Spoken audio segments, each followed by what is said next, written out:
এই শীতের দুপুরে না বেশিরভাগ সময়টা দেখবে ভাত টাত খাওয়ার পরে মনে হয় যেন একটু মাখা কোনো জিনিস হলে খুব ভালো হতো। আমার তো প্রচণ্ড পরিমাণ ভাত খাওয়ার পরে ক্রেভিং হয় যে একটু মাখা কিছু হলে। তো আজকে ফ্রিজ খুলতে দেখি ফ্রিজের মধ্যে একটা পেয়ারা আছে। এই পেয়ারাটা না কিন্তু লাল যে এটা হয় না, মানে ভিতরটা লাল, ওই পেয়ারাটা ছিল। অ্যাকচুয়ালি কী হয়েছে বলো তো, তোমাদের দাদাভাই অনেক দিন আগে একটা পেয়ারা নিয়ে এসেছিলো, আমার একদমই মনে ছিল না যে একটা পেয়ারা ফ্রিজের মধ্যে আছে। তো আজকে যেহেতু মাখা খেতে ইচ্ছা করেছে, আমি ফ্রিজটা খুলে দেখলাম যে একটা পেয়ারা আছে। তো ভাবলাম চলো ওটাকে মাখা করা যাক। আর তোমাদের দাদাভাই কোনো জিনিস যদি বাজার থেকে কিনে নিয়ে আসে, সেটা আমি যদি একদম ওকে না নিজে বানিয়ে দিই, ও সেটার কথা আর বলেই না, পুরো ভুলেই যায় যাকে বলে। তো ভাবলাম যে চলো মাখা করা যাক। আর ও না এই মাখা জিনিসগুলো খেতে খুব পছন্দ করে।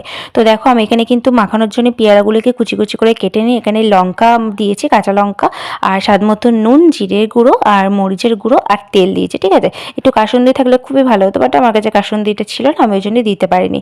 তো তারপরে কিন্তু ভালো করে মাখিয়ে নিয়েছিলাম। আর মাখিয়ে নেওয়ার পরে কিন্তু আমি একটু টেস্ট করেও দেখছিলাম যে দেখি ঠিকঠাক সব কিছু আছে কিনা। এখনই আমার ভিডিওটা এডিট করতে গিয়ে চলে আসছে জিভে, গাইস কি বলবো। তো যাই হোক, তারপর বললাম যে একটু চলো ধনে পাতা দেওয়া যাক, আর একটু ঝালটা কম লাগছিলো বলে একটু ঝালের গুঁড়ো দিয়ে দিয়েছিলাম। আর তোমাদের দাদাভাই মানে আমার বর আর কি, ঝালের গুঁড়ো যদি কোনো মাখাতে দিই ও একদমই খেতে চায় না, মানে ওর একদমই ভালো লাগে না।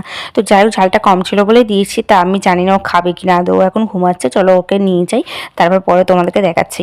তো তারপরে দেখো কিন্তু আমি ওখানে নিয়ে ওটা রেখে দিয়েছিলাম। তারপরে মাম্মাম প্রচণ্ড পরিমাণ কান্না করছিল ওটা খাবে বলে, বাট ওটা কিন্তু ঝাল ছিল, আমি ওকে ফার্স্টটাকে দিয়েছি। তো ওটা ঝাল থাকার জন্য ওকে যখন ওটা দিই না, ওর না কি বলবো, চোখ দিয়ে পুরো জল চলে এসেছিলো, এতটা পরিমাণ ঝাল ছিল। তোমার মুখটা দেখে বুঝতে পারছো ওর কতটা ঝাল লেগেছে। তা আমি বললাম যে খাস না, ও আমার কথা শোনেনি। তো কী করবো, দেখো ওর প্রচণ্ড ঝাল লেগেছে। তারপরে কিন্তু ওর কাকাই ওই ঝাল লাগাটা দেখে বলছে দাঁড়াও আমি একটা কিছু নিয়ে আসি বলো। ও দেখো এখানে ঠাকুরের আমি পুজো দিয়েছিলাম, সেই প্রসাদ দিন ওর মুখের মধ্যে দিয়েছে। আমি সেটা নিয়ে ওকে বলছিলাম যে তুমি আর কিছু খুঁজে পাওনি, প্রসাদ নিয়ে এসছো। তারপরে দেখো ও একটু ওকে মুখে দিয়ে দিল, তারপর অনেকটা পরিমাণ ঝালটা কমেছিল।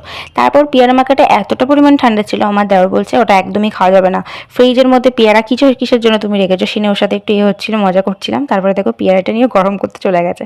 তো তারপরে গরম টরম করে আমরা সবাই মিলে খেয়ে নিয়েছিলাম। আমার বর একটু খেয়েছিল, তারপরও খাইনি। আর আমি, আমার দেওর, শাশুড়ি মা সবাই মিলে কিন্তু খেয়ে নিয়েছিলাম। তো ভিডিওটা এখানে শেষ করছি। ভিডিওটা কেমন লাগলো অবশ্যই কমেন্ট করে জানিও, ভালো লাগলে লাইক কমেন্ট শেয়ার আর ফলো করতে একদম ভুলো না। যারা ফেসবুক পেজে নতুন এসছে পেজটাকে ফলো করে দাও। টাটা, দেখা হচ্ছে নেক্সট ভিডিওতে।